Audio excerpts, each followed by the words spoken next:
Baik, terima kasih Pak. Bismillahirrahmanirrahim. Assalamualaikum warahmatullahi wabarakatuh.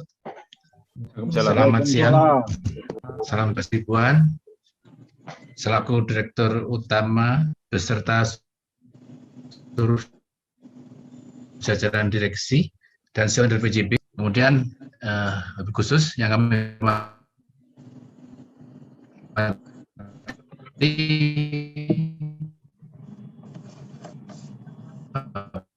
Pak Ustadz dan yang kami banggakan seluruh PJB semuanya yang hadir dalam acara ngopi hari ini.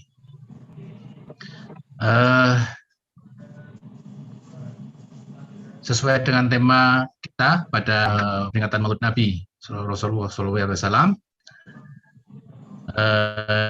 dan juga dalam rangka kita jump to the new S-curve, tentunya ini merupakan suatu momen yang baik.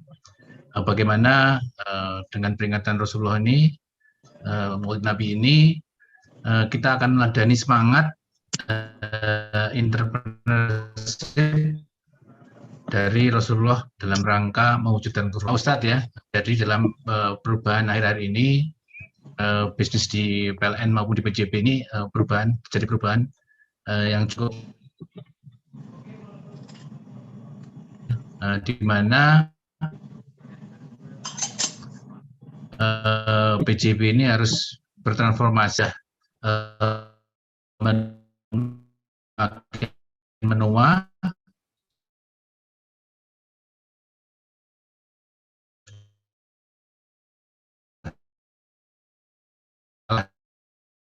dengan pembangkit baru. Nah, kita dengan kekurangan daripada itu semua insya Allah akan dapat kita tangani dengan baik dengan semangat para PJB semua untuk mewujudkan jam tentunya. Tentunya pada siang hari ini dengan topik meladani semangat entrepreneurship dari Rasulullah yang akan dibawakan oleh Ustadz Wijayanto, harapannya dapat memberikan PJBers ya, seluruh PJBers semangat dan juga memberikan selain semangat juga memberikan dorongan yang kuat pada mental kita untuk terus maju dalam membesarkan PJB, dalam membesarkan PLN dan juga dalam membesarkan negara ini. Mungkin itu yang dapat kami sampaikan.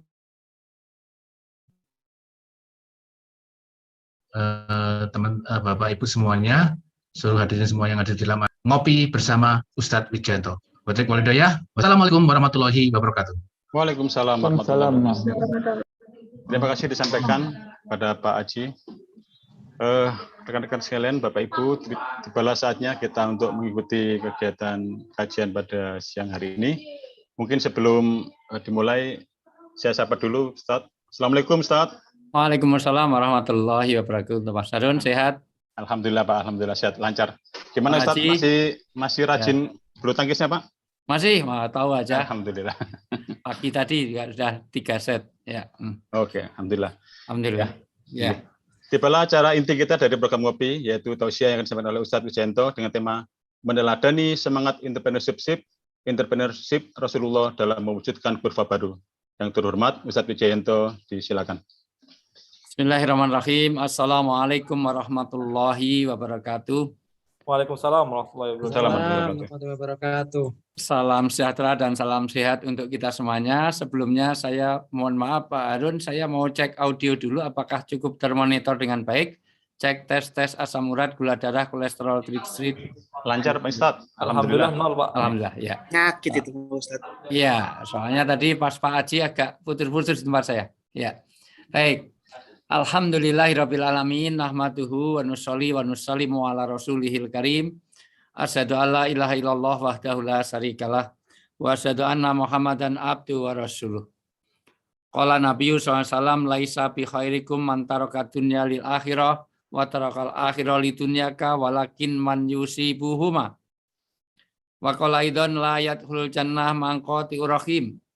Wa qala aidan man salaka tariqan yaltamisu ilman sahalallahu tariqan ilal jannah.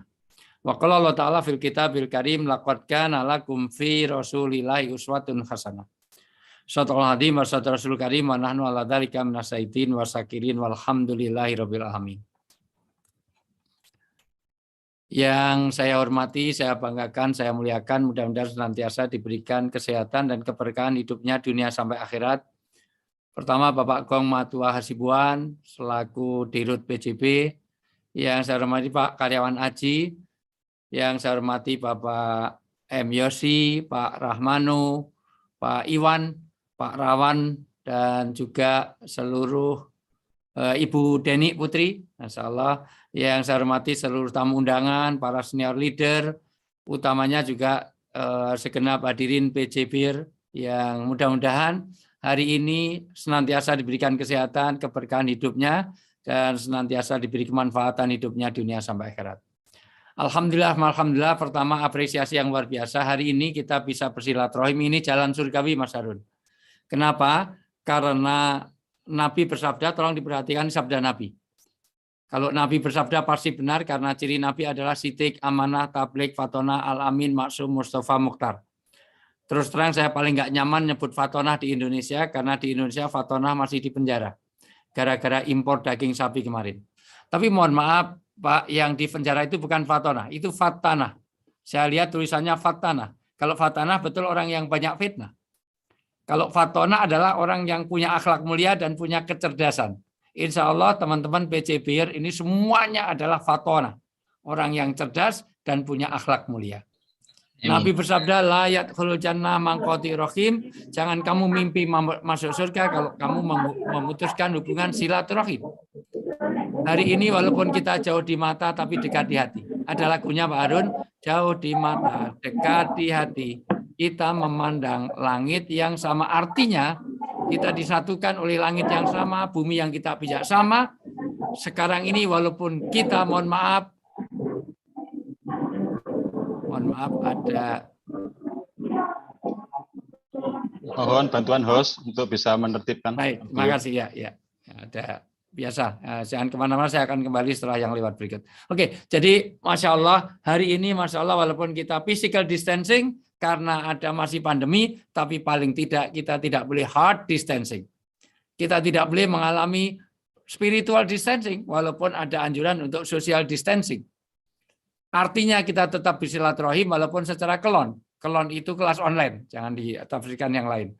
Nah, walaupun secara daring, walaupun secara luring. Kenapa? Karena kenyataannya orang tidak akan masuk surga, orang memutuskan hubungan silaturahim. Hati-hati kalau ada anak buah Pak Haji, mohon maaf, ada yang introvert, nggak pernah bergaul, nggak pernah silaturahim. Maka orang-orang yang nggak pernah silaturahim itu ada kecenderungan nanti pertama dia akan mengalami depresi. Depresi ini adalah karena, mohon maaf, banyaknya tekanan dalam hidup karena nggak pernah silaturahim. Kalau sudah depresi berkumpul, jadi mohon maaf strain itu ketegangan. Strain berkumpul jadi stres. Stres berkumpul dari stroke berkumpul jadi stop. Kalau stop, billahi taufik walhidayah. Ini kalau saya di UGM nerangkan ini perlu 14 kali pertemuan, minimal 4 SKS untuk ini. Tapi kenapa? Hati-hati kalau ada teman-teman PJBIR yang introvert, punya masalah ngurung di kamar mandi, punya masalah diem di kuburan, Zoom meeting nggak pernah ikut, WA group left, nggak pernah bergaul satu dengan yang lain, nggak pernah bersosialisasi, maka orang seperti itu cepat edan. Orang-orang yang gila itu dimulai dari apa? Dari orang yang nggak pernah komunikasi. Minimal orang yang nggak pernah bersosialisasi, silaturahim terhambat, maka akan jadi bermutu. Apa itu bermutu? Bermuka tua. Ada beberapa orang yang bermutu, masih usia milenial tapi wajahnya kolonial. Masih aktif kerja di PJB tapi wajahnya udah wajah pensiunan. Wajahnya MPP itu mati pelan-pelan. Di sini sudah ada, saya lihat ada beberapa wajahnya bermutu, bermuka tua. Ada 1, 2, 3. Nanti saya tunjukkan wajah-wajah yang bermutu. Kenapa? Karena orang introvert. Artinya dia tidak ada sosialisasi. Maka inilah pertama yang saya apresiasi hari ini. Walaupun kita berjauhan secara fisik, tetapi hati kita tersambung, inilah akan memperkuat adrenalin, akan memperkuat bagaimana saraf-saraf kita semuanya, sehingga kita bisa mengeluarkan hormon oksitosin. Apa itu hormon oksitosin? Ini sebagai pengantar dulu, apresiasi terhadap kegiatan hari ini. Hormon oksitosin ini dikarenakan kurang dukungan sosial. Kalau kurang dukungan sosial, maka mohon maaf, hormon-hormon yang harusnya dilepaskan oleh seluruh saraf-saraf dan adrenalin kita tidak bisa terlepas. Maka akan menimbulkan kecemasan. Maka orang yang biasa silaturahim, teamwork-nya bagus, sosialisasinya bagus, hubungan kerjanya bagus, maka akan menurunkan kecemasan, bahkan nanti yang pasti akan membantu mempercepat proses penyembuhan kalau kita ada gangguan kesehatan. Maka kenapa tagline untuk COVID ini, karena saya yang mengusulkan, saya termasuk tim Satgas COVID Nasional, salah satu tagline-nya adalah jaga kesehatan, jaga protokol kesehatan, jangan lupa bahagia. Karena bahagia itu bagian dari separuh penyembuhan. Pak Harun, mohon maaf, Pak Haji, di Jogja ini ada dokter yang Masya Allah larisnya luar biasa, bukan karena resep yang diberikan, tetapi karena layanannya bagus. Karena handsome, orangnya kaya, ganteng, good looking. Padahal itu dokternya ini dokter anak, tapi yang datang banyak sekali. Terutama Mahmud Abbas. Mahmud Abbas itu mah muda, anaknya baru 1. Mohon maaf, itu banyak sekali yang datang. Yang sakit anaknya, tapi yang berkepentingan mamahnya. Resep belum diberikan, sudah sembuh duluan. Kenapa? Kadang-kadang resep sudah diberikan, tetapi mamahnya nggak keluar-keluar. Di ruang periksa terus. Kenapa? Karena dokternya handsome, karena dokternya good looking, karena dokternya wangi dan segala macam. Sebaliknya kalau kita ke dokter, padahal resepnya bagus, tapi layanannya tidak menyenangkan, dokternya galak, harganya mahal, maka resep diberikan berkali-kali nggak sembuh-sembuh. Karena apa? Karena dipentingkan psikosomatis. Maka ini apresiasi yang pertama. Ini jalan surgawi dan menyiapkan fisik, psikis, dan rohani kita. Yang kedua, ini akan menjadikan keberkahan dan akan memperpanjang usia kita. Siapa yang ingin berkah rezekinya dipanjangkan usianya, maka jalinlah silaturahim. Saya tanya Mas Harun, mohon maaf Mas Harun, yang namanya rezeki, jodoh dan kematian itu sudah ditakdirkan, betul nggak? Betul, tapi takdirnya itu masih muqayyad, masih mu'allaq, masih menggantung di langit. Jadi masih bisa dirubah dengan apa? Dengan doa, dengan apa? Dengan sedekah, dengan apa? Dengan ikhtiar, dengan apa? Dengan silaturahim. Karena Nabi bersabda, siapa yang pengen dipanjangkan usianya, silaturahim. Jodoh masih bisa diusahakan, maka suruh milih. Rezeki masih bisa diusahakan, maka suruh ikhtiar. Demikian juga usia bisa diusahakan. Kalau nggak percaya Mas Harun pengen mati besok pagi, bisa silahkan datang ke Jogja, saya tali di rel kereta api di stasiun Tugu. Insya Allah kita tengok besok pagi, udah billahi taufik walhidayah. Kenapa? Karena memang masih ada usaha, peluang usaha. Takdir itu ada 2, sebelum saya lanjut. Takdir itu ada 2. 1, takdir yang ghairu mukhayyarat. Takdir yang kita tidak bisa milih disebut predestination. Takdir yang no choice. Takdir yang ghairu mukhayyarat yaitu takdir yang nggak bisa milih. Bahwa namanya Pak Mahindra itu lahirnya di mana itu nggak bisa milih. Yang namanya Pak Arif dulu jadi orang Jawa, Sunda, Dayak, Bali nggak bisa milih. Bahwa Mbak Andini itu jadi perempuan apa laki-laki nggak bisa milih. Bahwa Mas Harun itu dulu jadi anaknya siapa itu nggak bisa milih. Karena kalau boleh milih, Mas Harun pilih jadi anaknya Pak Jokowi, sekarang jadi wali kota di Solo. Tapi itu bahkan kalau perlu, kalau boleh milih, mungkin Pak Mahindra pilih jadi anaknya Pak SBY, sekarang dapat Anissa Pohan. Walaupun kalau betul Pak Mahindra itu anaknya SBY, belum tentu Anissa Pohan juga mau dengan Pak Mahindra. Tapi itu bukan pilihan. Maka itu tidak saya bahas. Yang kita bahas hari ini adalah bagaimana kurve itu kita ada, mohon maaf, progresnya. Maka, mohon maaf, ini ada takdir yang mughayyarat. Takdir yang kita masih bisa mengusahakan. Kita jadi disiplin kerja atau tidak, jadi pemalas atau rajin, itu pilihan. Kita jadi orang baik atau buruk, itu pilihan. Maka hari ini luar biasa, berkah rezeki kita, karena rezeki yang diminta bukan banyaknya, tapi berkahnya. Boleh di PJB ini gaji sebulan boleh 50 juta sebulan cukup. Tapi kalau anak kena narkoba sudah hilang berkahnya. Istrinya mentel, bawel, cerewet, cerikis, makannya banyak, tidurnya betah, ngorok, ngentutan, ngileran, ngantuan, suaminya galak, sudah hilang berkahnya. Pilih mana? Gaji 50 juta keluarganya nggak tenang. Dengan gaji 100 juta. Tapi keluarganya aman, damai, tentram. Tentu pilih yang 100 juta. Dan itulah yang kita cari. Hari ini mudah-mudahan nanti sampai pada waktunya. Apa itu berkah? Berkah itu ada 4. Maka selamanya kerja di PJP tidak akan dapat berkah kalau 4 ini tidak ada di dalam hidupnya. 1, berkah akan kita dapatkan kalau sifatnya ilahiyah. Maka tidak mungkin hidup ini diberkahi kalau kita jauh, relasi kita tidak baik dengan Allah. Maka saya heran, Mas Harun, kalau ada teman-teman PJBR, ini mohon maaf rajin kerja tapi lupa sholatnya. Masya Allah, gajimu berapa miliar kok sampai nggak sholat? Nggak mungkin keberkahan itu didapatkan dari Nyi Roro Kidul, Nyi Blorong, Suster Ngesot, Ratu Pantai Selatan, Hantu Kasablanka, Jeruk Purut, nggak bisa. Hanya dengan Allah. Maka saya senang sekali hari ini kita diingatkan kepada bagaimana memperingati Maulid Nabi kaitannya dengan Rasulullah mengajarkan 2 hal. 1, yaitu bagaimana memperbaiki hubungan dengan Allah. Yang kedua, bagaimana hubungan dengan sesama. 2 misi ini. Maka hubungan Allah suruh sholat, dan sholat ada perintahnya di dalam Al-Quran. Jelas ada sholat itu. Tetapi apakah subuh itu 2 rakaat atau tidak, itu ada pada Rasulullah, yaitu pada hadis. Jadi kalau ada orang yang viral hari ini, sholat itu tidak ada perintahnya dalam Al-Quran, ada.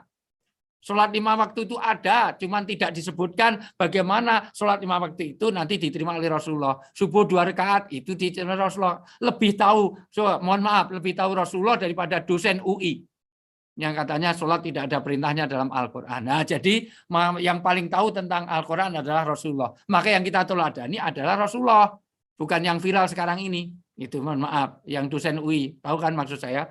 Ya, nah, dari sisi ini sekali lagi. Maka sekali lagi kita contoh Rasulullah ini karena apa? 1, berkah sifatnya ilahiyah. Jadi tidak mungkin orang itu dapat keberkahan dalam hidup kalau dia jauh dari Allah. Paling tidak orang yang selalu ada koneksi dengan Allah. Lewat sholat 5 waktu saja sudah mendapatkan 5 pahala di 5 tempat. Pasti 1, hidup di dunia akan berkah. 2, bebas dari siksa kubur. 3, menerima catatan amal dari tangan kanan. 4, meniti sirat secepat kilat. 5, nanti orang akan dibebaskan dari api neraka. Artinya seandainya lewat di neraka tidak merasakan pedihnya api neraka. Maka jangan heran kalau teman-teman PJBR nanti semuanya wajahnya berseri-seri di surga, tiba-tiba ada temannya datang. Loh, kok wajahmu gosong separuh? Oh, saya baru pulang dari neraka tadi pagi. Loh, kenapa? Saya melalaikan sholat. Di antaranya ada hubungan dengan Allah. Yang kedua, yaitu bagaimana hablum minan nas, yaitu silaturahim ini sendiri, maka ini akan jadi berkah. Berkah. Atau sebelum saya lanjut, mohon maaf, sekarang dibaca surat An-Nisa ayat 36. Tolong saya dibacakan, Mas Harun, browsing sebentar, terjemahannya saja. An-Nisa ayat 36. Masih punya paket data enggak? Kalau enggak, kapan-kapan beli paketnya yang 30 giga. Itu, ya. An-Nisa 36. Ya, terjemahannya aja enggak apa-apa.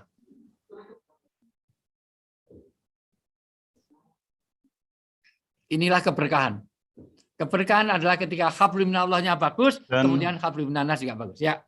Dan sembahlah Allah, dan janganlah kamu mempersekutukannya dengan suatu apapun.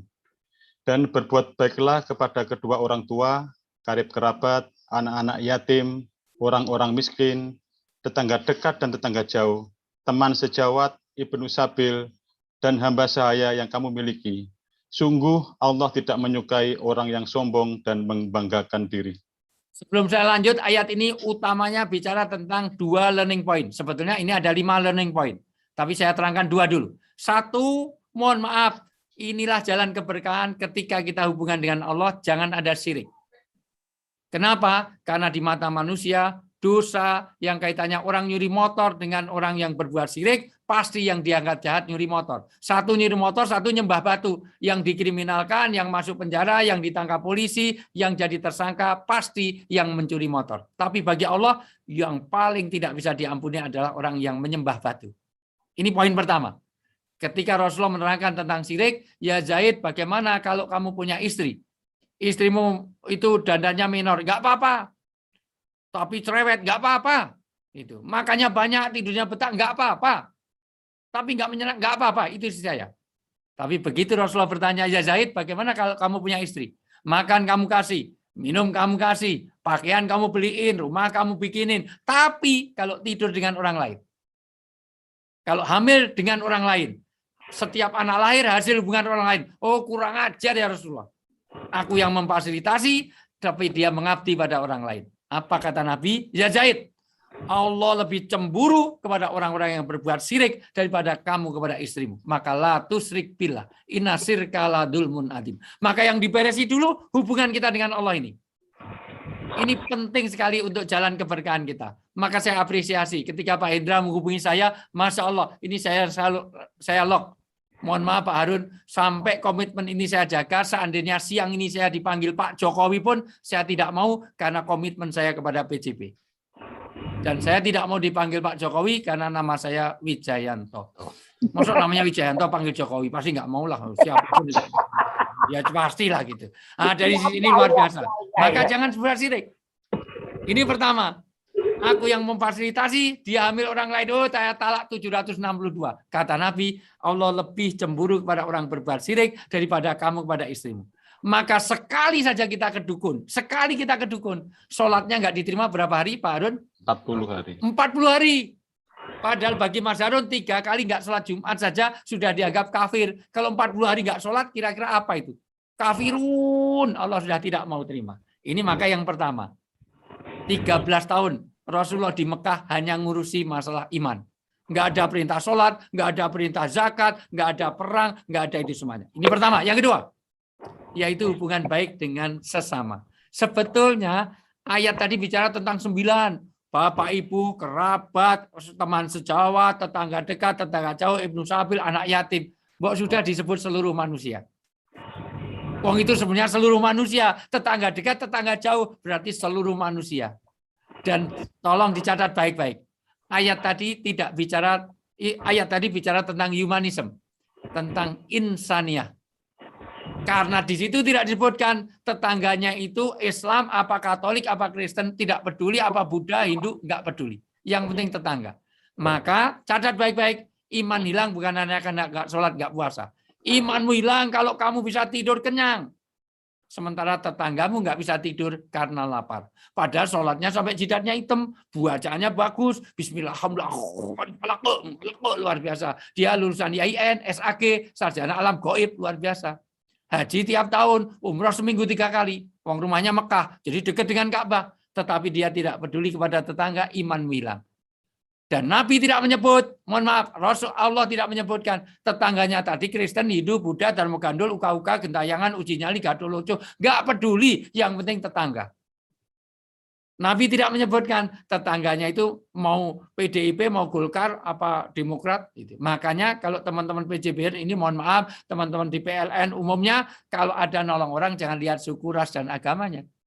Masuk kebanjiran, kebakaran, kena trafo, kena setrum, baru mau nolong sebentar, tolong, bentar. Kamu Jawa, Sunda, Dayak, Bali, Jawa, Jawa Tengah, Jawa Timur, apa Jawa, aduh tolong, Jawa Barat Islam, apa Kristen, apa Hindu, Islam, tolong, Islam NU apa Muhammadiyah, NU PKB, T3 apa Demokrat, AHY apa Muldoko, lebarannya Selasa para Rabu, tarwehnya 8 apa 12 apa 20 itu. Pilih Jokowi apa Prabowo udah mudar baru ditolong.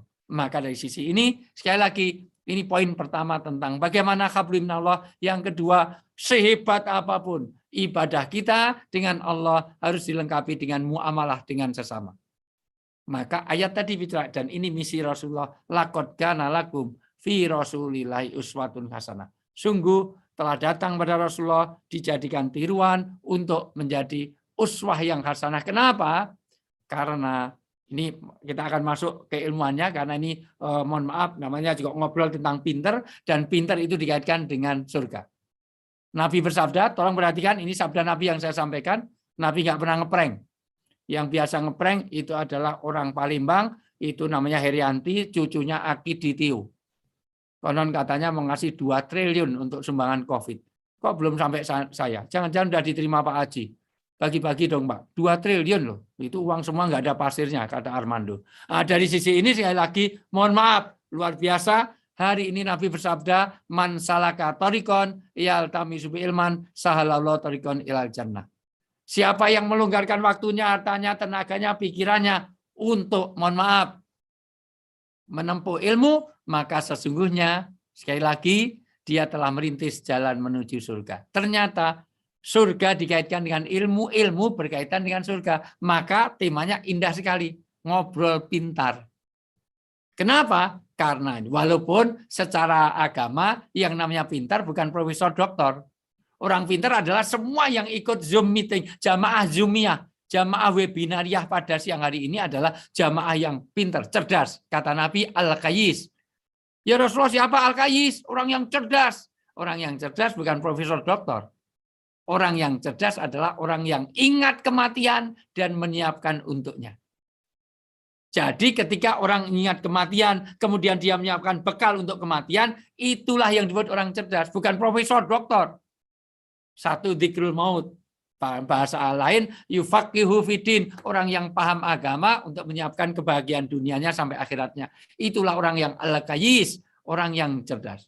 Maka hari ini luar biasa, ini jika akan bertambah ilmu kita, persaudaraan kita, panjang usia kita, berkah rezeki kita, dan jalan surgawi. Karena hari ini, Masya Allah, kita insya Allah menjadi semua al-qayyis. Kita meniru Rasulullah uswatun hasanah. Pertama, asas dari kehidupan adalah meniru. Ini akan saya masuk materi pelan-pelan. Kenapa harus ada Rasulullah? Laqad kana lakum fi Rasulillahi uswatun hasanah. Di dalam pribadi Rasulullah itu ada uswah yang paling baik. Tidak ada orang sebaik Rasulullah sebelumnya dan tidak pernah ada orang sebaik Rasulullah sesudahnya.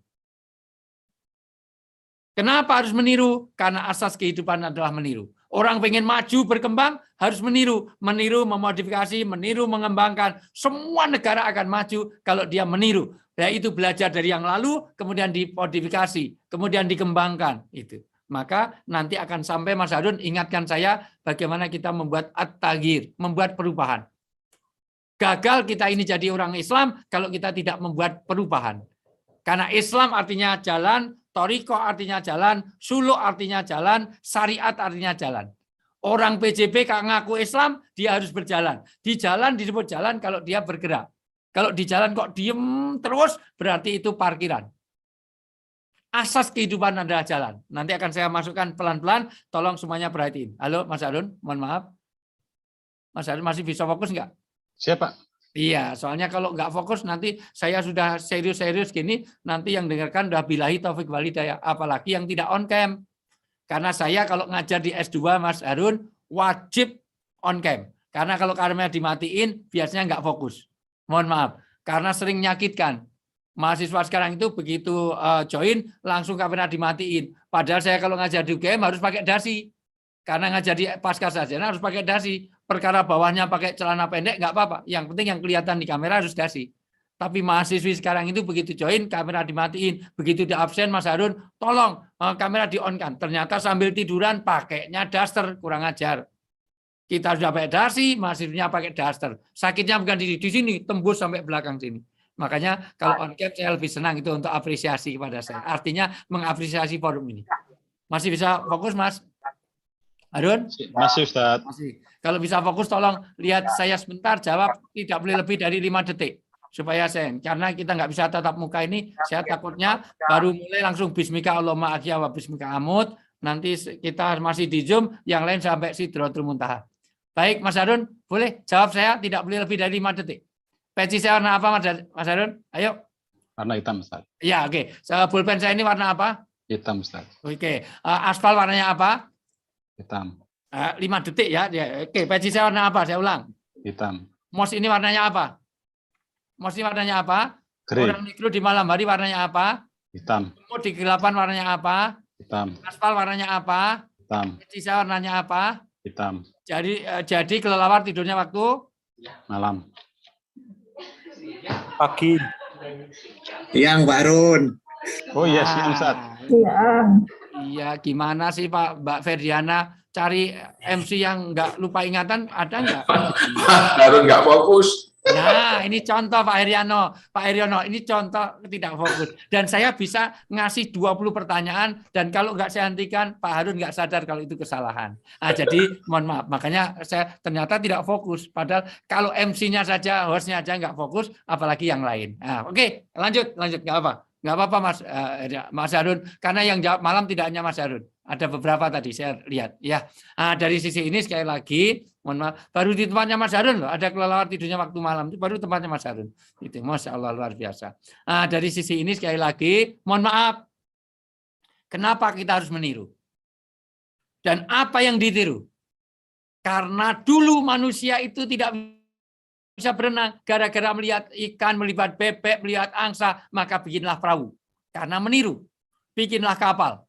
Dulu manusia itu larinya nggak kencang. Awal, kalau nanti belajar antropologi, awal dari kehidupan manusia itu selalu meniru. Makanan itu enak atau tidak, dilihat pada binatang. Kalau binatang makan, kok tidak keracunan, maka dia tiru itu makan. Itu belajar terus, meniru. Dulu manusia nggak bisa terbang, Pak. Cuman karena ada capung, maka dia bikin pesawat. Maka pesawat pertama kali bentuknya persis dengan capung. Dan mohon maaf, manusia dulu itu tidak bisa berlari kenceng. Hanya karena melihat kuda, maka bikinlah sepeda, bikinlah motor. Tapi ada gajah, bikinlah truk, supaya orang meniru. Jadi asas kehidupan adalah meniru, maka Allah sadar betul yang ditiru kita ada Rasulullah untuk kita tiru. Apa yang kita tiru? 3 hal. 1 surah, 3 sirah, 4 sarirah. Surah adalah tampilan. Fisik, perform, menutup auratnya, menjaga kebersihannya, menjaga kesehatannya. Karena di zaman Nabi, ada orang yang tampilannya nggak menyenangkan. Nggak sedap dipandang mata. Rambutnya metalika, sepultura, amburadul. Kata Nabi, tidak ada sesuatu untuk menenangkan rambutnya. Apa maksudnya Rasulullah? Orang Islam itu harus rapi, indah dipandang mata. Kamu boleh gondrong, tapi rapikan Anda. Ketika ada orang ada bau-bauan, Nabi memakruhkan, jangan makan pete, jengkol, pace, bawang, brambang, batang. Mohon maaf, kenapa? Karena itu akan menebarkan bau-bau yang tidak sedap. Jaga kebersihannya, maka handsome-nya, dan itu namanya surah. Bahkan cara tampil. Kalau dalam Islam, untuk wanita malah lebih parah lagi. Jangan sampai kamu berpakaian tapi telanjang. Jangan kamu kayak parfum berlebihan, tapi juga pakailah sesuatu yang wangi, tapi jangan berlebihan. Dalam berdandan, dalam berjalan, itu oke, fisik. Yang kedua adalah sirah. Sirah itu adalah cara kerja, cara makan, cara tidur, cara suami, cara istri. Mohon maaf, cara makan aja ada 30 aturan Islam tentang makan. Dari makannya tangan kanan, pakai doa. Gimana doa mau makan, Mas Harun? Allahumma ini a'udzubika minal khubusi wal khobais. Ya, gimana? Kalau mau ke toilet di depan kloset, Allahumma barik lana fima. Ini diem aja nih, tahu nggak nih? Kalau mau kerja gimana? Komputer dinyalain, terus bismika Allahumma ahya wa bismika amun. Nanti langsung tidur, Pak. Masya Allah, masih ada yang fokus, alhamdulillah. Kalau Pak Dirut datang, kita lihat Pak Dirut datang, doanya gimana? Sumum bukmun, yung fahum. Oh, kurang ajar ini Mas Harun. Waduh, Ya, itu dari sisi langsung buta. Masya Allah, masih ada alhamdulillah lah. Paling tidak Mas Davi masih ini, mohon maaf, masih fokus. Dari sisi ini sekali lagi mohon maaf, kenapa harus didoakan? Nanti kaitannya dengan berkah, kaitannya dengan proteksi dari kejahatan. Ditiru dari Rasulullah, minimal orang berdoa tidak pernah ada kemaksiatan. Orang berbuat maksiat tidak pernah berdoa. Copet nggak pernah berdoa sebelum nyopet. Bismillahirrahmanirrahim, nawaitu nyopetun, ya nggak pernah. Orang mau memperkosa, ya Allah berilah kenikmatan dalam pemerkosaan, nggak mungkin. Orang mau pacaran saja baik deh, sebelum pacaran kita mulai ala hadiniyah, al-fatihah, nggak mungkin. Kenapa? Karena dengan meniru Rasulullah nanti ada keberkahan, terhindar dari kemaksiatan. Yang ketiga dari sariroh, yaitu kondisi batin. Konteksnya hari ini saya tidak akan bahas semuanya, saya akan ke poinnya, yaitu bagaimana kerja cara Rasulullah.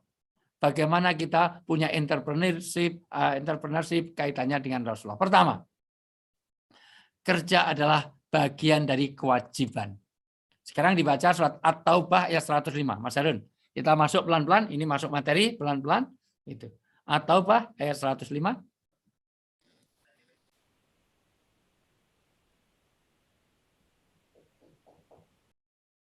At-Taubah surat ke-9 ayat 105. Dan katakanlah, bekerjalah kamu, maka Allah akan melihat pekerjaanmu. Begitu juga Rasul-Nya dan orang-orang mukmin. Dan kamu akan dikembalikan kepada Allah yang mengetahui yang gaib dan yang nyata. Lalu diberitakannya kepada kamu apa yang telah kamu kerjakan. Ada 3 learning point dari ayat ini. Ayat ini bicara tentang kewajiban bekerja.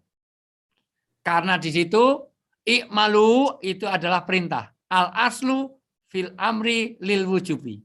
Asal dari perintah dalam Al-Qur'an adalah wajib. Maka orang Islam wajib bekerja. Awalnya pekerjaan ini saya masuk pelan-pelan, ini biar kita paham tentang kewajiban kerja. Awalnya bekerja itu tidak wajib. Yang wajib itu beribadah, tapi ibadah tidak bisa sempurna kalau tidak dengan kerja, maka ada kaidahnya. Malayatimul wajib ilabihi fahuwa wajib. Sesuatu kewajiban itu kalau tidak bisa dilakukan sempurna dengan sesuatu, maka sesuatu itu jadi wajib. Paling gampang gini, yang wajib itu sholat. Wudhu itu sebenarnya nggak wajib. Cuman orang tidak mungkin bisa sholat kalau dia tidak wudhu. Maka wudhu jadi wajib. Orang itu yang wajib sedekah, yang wajib sholat. Tapi sholat perlu sarung perlu beli perlu uang. Maka cari uang jadi wajib itu. Yang wajib haji, tapi haji perlu uang. Uang perlu apa? Uang harus punya, supaya punya uang harus wajib. Ini pertama, kewajiban kita untuk bekerja. Yang kedua, kenapa di situ disaksikan Allah dan Rasul? Karena satu perintah Allah tadi harus mengikuti Rasulullah. Kerja kita ini harus sesuai dengan yang dicontohkan Rasulullah. Yang ketiga, kaitannya dengan pertanggungjawaban. Karena ayat tadi akan dikembalikan kepada Allah, alimul ghaib wa syahadah. Allah tahu kalau kamu korupsi, manusia, jaksa, tipikor, KPK, boleh kamu tipu. Jaksa, polisi bisa kamu tipu. Tapi ingat, Allah tahu tentang kerja sebagai amanah. Maka 3 ini ada di dalam satu ayat tadi. 1, kamu wajib bekerja. 2, jangan lupa pekerjaan itu kaitan dengan ibadah kepada Allah. Artinya dia harus, cara kerja kita harus sesuai dengan Rasulullah. Yang ketiga, nanti ada pertanggungjawaban. Karena sumayun nabi hukum bima kuntum ta'malun, kamu nanti akan dikembalikan kepada Allah dengan mempertanggungjawabkan. Karena kerja nanti ada 2 aspek. 1, cara kerjanya, 2, hasil kerjanya. Karena cara kerja benar, hasil kerjanya tidak benar juga nggak benar. Artinya mengeluarkannya. Harta itu 2 pertanggungjawaban nanti. Kerja adalah ibadah karena Islam ini adalah agama kerja. Ini yang kedua. Karena salah paham para sahabat dulu melihat jalan surga hanya karena ibadah madho. Sholat sampai jidatnya hitam, puasa tiap hari, baca Quran, fasih. Haji tiap tahun, umrohnya seminggu 3 kali, uang rumahnya Mekah, jadi dekat dengan Ka'bah. Dia alul jannah, lo kok bisa? Terus Nabi bertanya, terus makannya gimana itu? Dikasih orang, kerjanya apa? Dia nggak kerja, saudaranya yang kerja, kemudian dia masih mau beribadah, itu jauh lebih baik ibadahnya. Ternyata kerja disebut oleh Rasulullah ibadah. Daripada orang yang di rumah terus, orang di masjid terus nggak mau kerja. Maka Rasulullah bersabda begini, tolong perhatikan, ini poin ketiga. Laisa bi khairikum man tarokat dunya lil akhirah wa tarikal akhirah lid dunyaka walakin man yusubuma. Bukan sebaik-baik kamu di antara PJBR ini bukan sebaik kalian yang kerja terus lupa kepada sholatnya, dan bukan sebaik-baik kamu orang yang sholat terus tiduran di masjid lupa pada kerjanya. Walakin man yusibuhuma, tetapi orang yang bisa melakukan dua-duanya. Kamu kerja, waktunya sholat, kamu sholat. Setelah sholat, kembali kerja. Sekarang dibaca surat Jum'ah ayat 9 dan 10. Surat Jum'ah, surat ke-62 ayat 9 dan 10.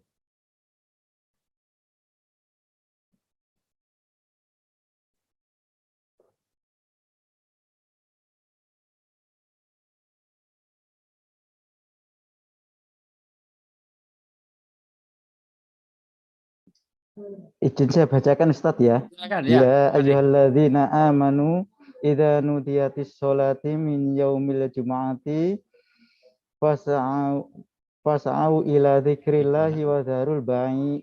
Dzalikum khairul lakum in kuntum ta'lamun. Ya. Selanjutnya, fa idza qudiyatis sholatu fantasiru fil ardi wabtaghu min fadlillahi wa dzkurullaha katsiran la'allakum tuflihun. Inilah paradigma kehidupan dalam Islam. Dibaca terjemahnya. Yang artinya, wahai orang-orang yang beriman, apabila telah diseru untuk melaksanakan sholat pada hari Jumat, maka segeralah kamu mengingat Allah dan tinggalkanlah jual beli. Yang demikian itu lebih baik bagimu jika kamu mengetahui. Selanjutnya, apabila sholat telah dilaksanakan, maka bertebaranlah kamu di bumi. Carilah karunia Allah dan ingatlah Allah banyak-banyak agar kamu beruntung. Ayat ini turun ketika itu, biasanya kalau ini saya ngajar tafsir, ini berarti orang itu dalam keadaan apa? Kerja. Karena ayat tadi bicara kalau kamu sedang kerja, dengar adzan. Jadi bukan orang tidur, dengar adzan enggak. Orang sedang kerja. Jadi Islam adalah agama kerja. Ketika kamu kerja, dengar adzan. Tadi bukan ketika kamu main bola terus dengar adzan, enggak. Kalau kamu sedang kerja, kok dengar adzan, segera ke sholat. Tapi setelah sholat susu apa? Fantasiru fil ard. Kamu harus kembali ke kerjaan lagi. Dan inilah etos kerja kita. Setiap waktu harus ada amal, setiap amal harus tepat waktu.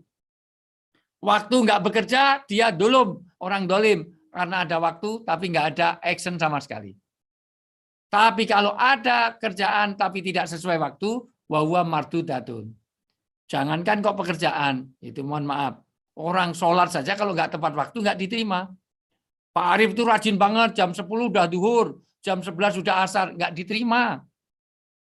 Besok pagi nyembelih sapi 20. Kenapa Mas Harun baru sekarang? Kemarin PPKM, sekarang aja kurban. Nggak diterima. Besok pagi tiba-tiba, mohon maaf Pak Davi ngumpulkan teman-teman langsung PJBAC ini, mohon maaf, langsung pergi haji. Wah, nanti wukuf sendiri di Arafah.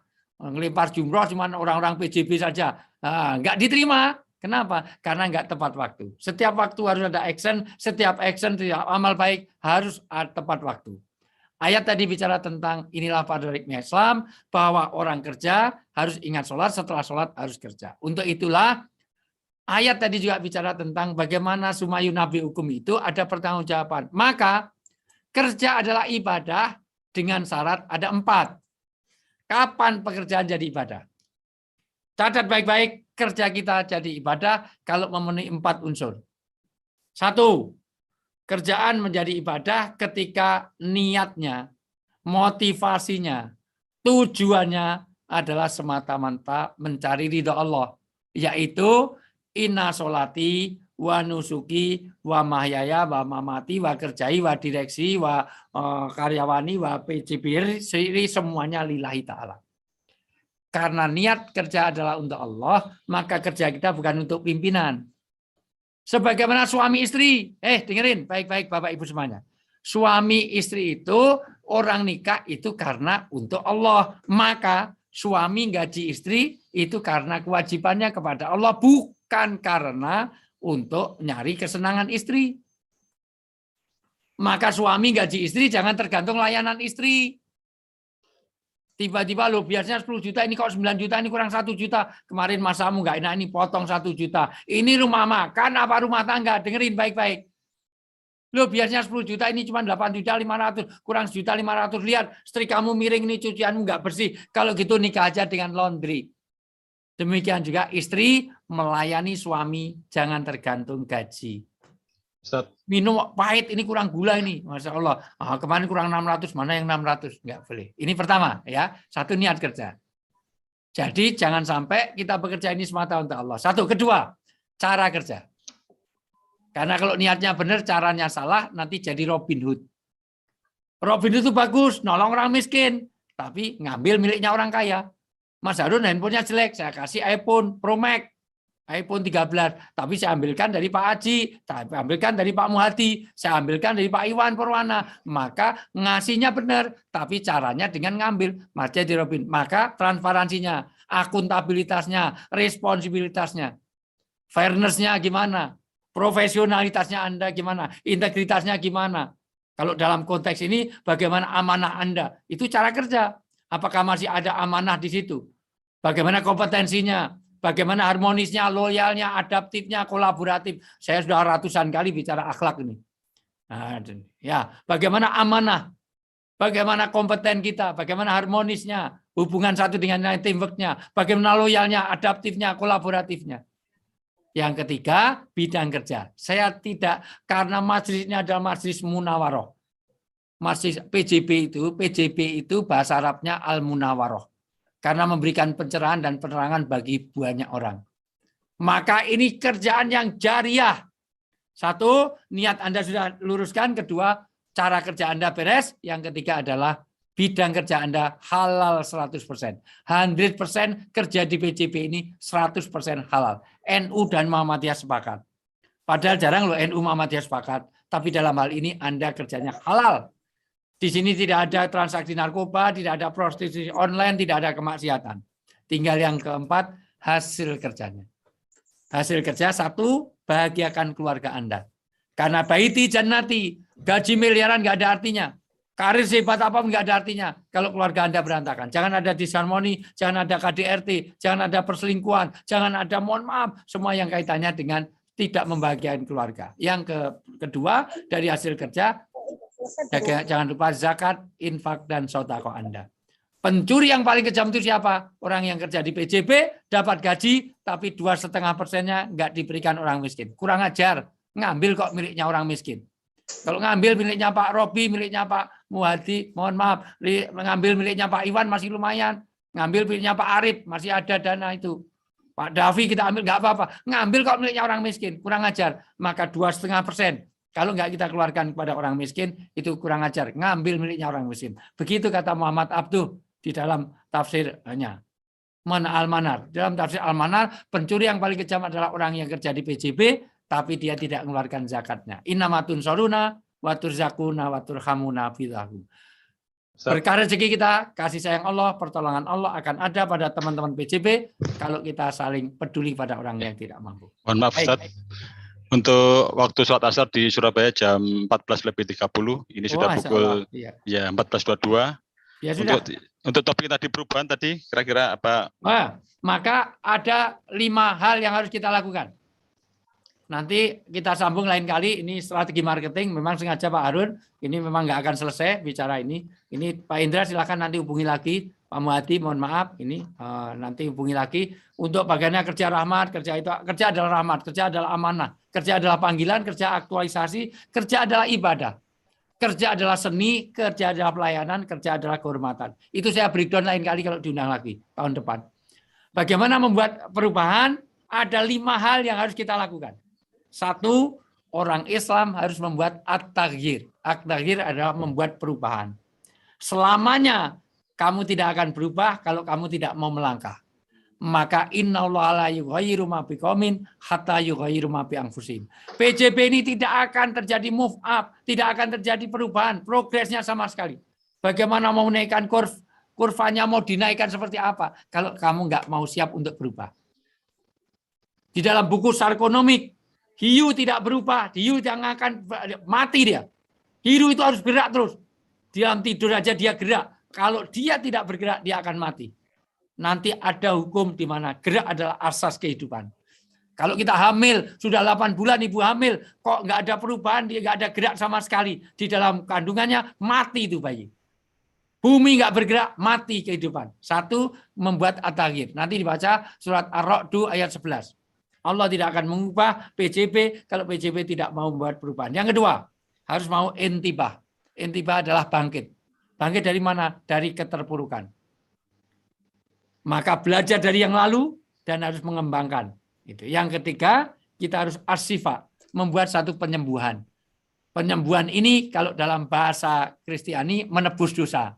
Tapi kalau kita namanya kafaroh. Kafaroh itu menebus dosa. Penyembuhan itu dari kesalahan ditutup dengan kebaikan. Nanti dalam surat Hud ayat 114. Adbi sayyi'at bil hasanah tamkuha. Ikutilah kekurangan-kekurangan kemarin, kesalahan-kesalahan kemarin dengan kebaikan. Kalau malam nggak bisa tahajud, usahakan pagi itu sholat duha. Kalau subuhnya kesiangan, usahakan sholat duhur pakai sholat sunnah. Itu namanya menutup yang wajib dengan yang sunnah. Kalau pulangnya terlambat, tolong bapak-bapak bawa oleh-oleh untuk istri. Suami udah pulang kok istri belum ada di rumah, sebelum tidur mijitin suami. Kenapa? Karena waktu suami datang dia masih tawaf dari mall ke mall. Maka mijitin itu untuk menebak. Nah, itu namanya asifah. Yang ketiga, yang keempat, harus membuat at-tartib. Ini sayang karena waktunya habis. At-tartib adalah merapikan kembali, menata ulang, mendefrag.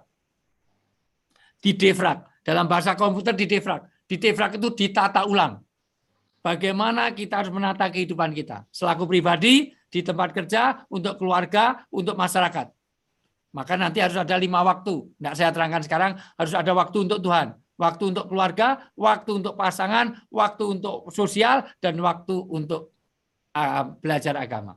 Super terakhir, yang kelima harus membuat al-amalu.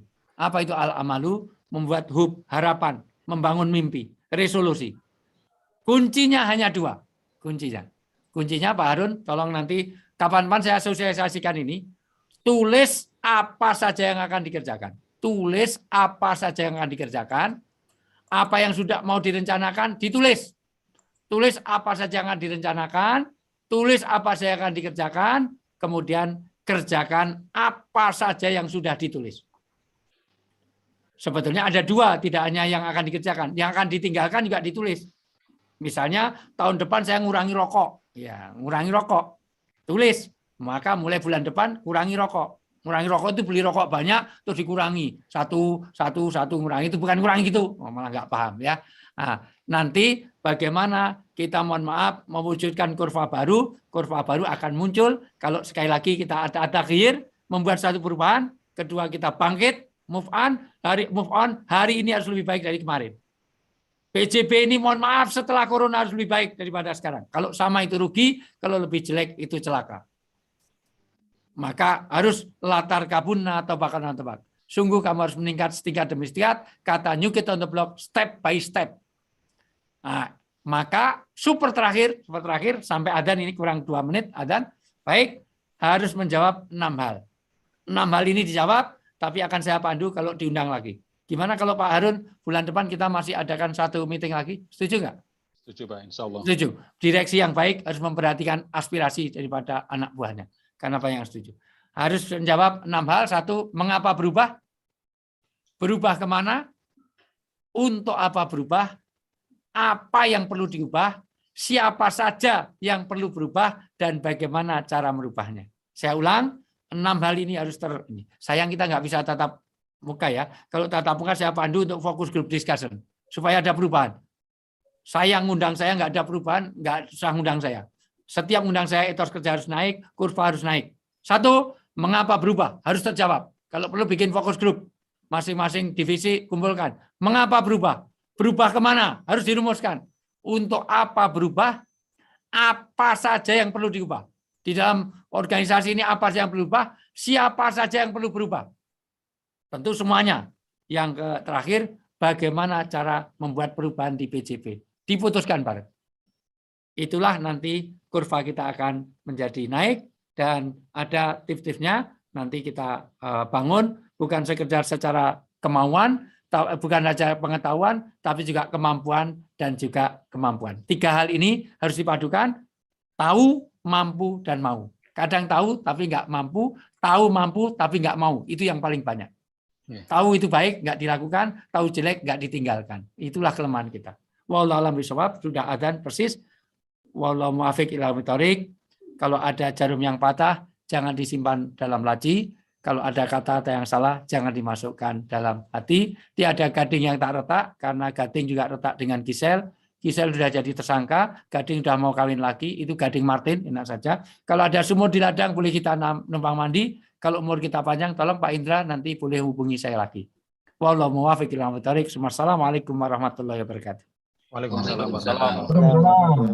Mohon izin Ustadz, ada 1 atau 2 pertanyaan. Kami silakan untuk Bapak Haji atau dari si yang lain untuk bertanya pada forum ini Pak. Monggo Pak.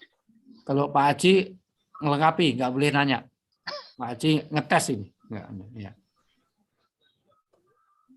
Yang lain saja Mas Harun. Monggo. Oke. Monggo, ada yang lain? Kapan-kapan kita bikin fokus grup untuk etos kerja nih Pak Haji. Di chat Pak Arun. Pertanyaan Pak. Oke, monggo silakan yang bertanya. Enggak wonten di chat Pak Arun, niku wonten pertanyaan di chat Pak Arun. Ya, kalau memang tidak ada yang bertanya di forum ini, nggak ada. Coba saya lihat di chat. Ini ada satu pertanyaan Ustadz. Izin bertanya Pak Ustadz, sholat duha di waktu jam kerja hukumnya bagaimana? Pertama, kalau itu mengganggu kepada kerjaan Anda, maka sholat duha itu menjadi nggak pas. Tapi kalau itu tidak mengganggu struktur kerja Anda, tidak ada masalah. Karena sholat duha bukan sebuah kewajiban. Itu. Sementara komitmen Anda, integritas Anda harus membuat itu. Kenapa itu integritas? Integritas itu berkaitan dengan 6 hal. Ya, tolong catat baik-baik. Orang yang berintegritas itu harus melakukan 6 hal. 1, harus ada komitmen dan loyalitas. Komitmen Anda ke bidang tempat kerja adalah bukan itu. Itu karena sunnah. Gitu. Tapi kalau memang tidak mengganggu kerjaan, oke banget. Silahkan saja. Kedua, integritas itu berkaitan dengan tanggung jawab Anda. Kira-kira kalau Anda tinggal sholat duhanya, apalagi bacaannya panjang, apalagi ganggu kerjaan, maka bagaimana responsibilitas Anda? Ketiga, berkaitan dengan integritas, kejujuran, dan kesetiaan Anda. Apakah itu melanggar kejujuran dan kesetiaan Anda? Karena inna sidqa yahdi ilal biri, wa innal birra yahdi ilal jannah. Kata Nabi, orang itu kalau dia jujur, kejujuran itu membawa kebaikan, kebaikan itu yang mengantarkan ke surga. Yang berikutnya, integritas juga kaitan dengan konsistensi antara yang kita ucapkan, yang kita pikirkan, yang kita kerjakan, itu bentuk konsistensi sebagai ASN lah bukan. Yang berikutnya, integritas juga kaitannya dengan kedisiplinan. Kalau Anda dengan sholat duha itu melinggarkan kedisiplinan Anda, kecuali memang sudah disiapkan di satu tempat yang memang dia tidak ganggu profesi. Karena nanti yang berikutnya, integritas kaitannya dengan kualitas pekerjaan Anda, profesionalitas kita. Itu. Nah, tapi enggak sholat duha, tapi cuma baca Quran, mainan game, nah, lebih parah lagi itu. Gitu. Mending kalau sholat duha, ini masih lumayan, ya itu. Itu malah mainan game atau gunakan fasilitas untuk chatting, untuk TikTokan segala macam, lah itu malah menyalahgunakan, ya. Insya Allah selama semua berjalan oke saja. Ya. Satu lagi Pak, satu aja Pak Supriyatno, monggo Pak, sudah resen, silakan Pak. Satu lagi ini terakhir, Pak Supriyatno. Silakan Pak Supriyatno.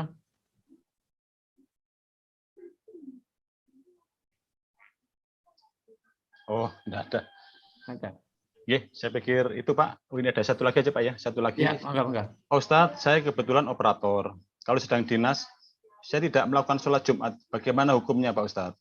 Sholat Jumatnya harus dilakukan dengan cara wa idza amartukum bisain fa'tu minhu mastata'tum. Kalau perlu bikin 2 shift.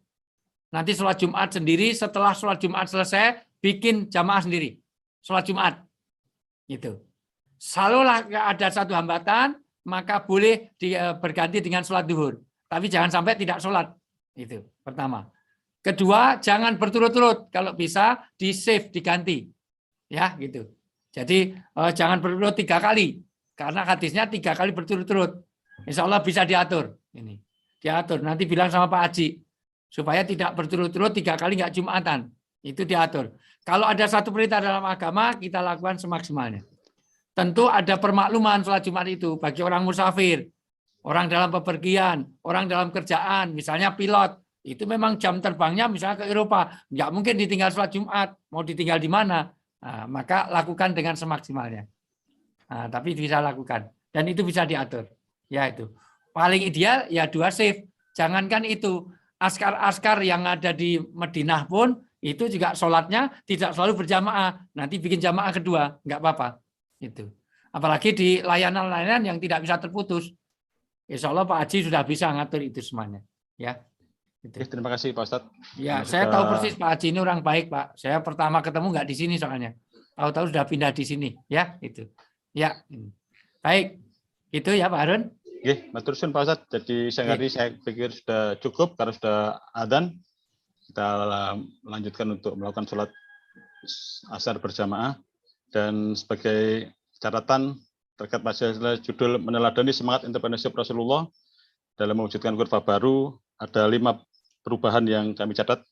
PJB harus melakukan perubahan, PJB harus bangkit, PJB harus melakukan perbaikan, dan PJB harus menata ulang serta membangun mimpi-mimpinya.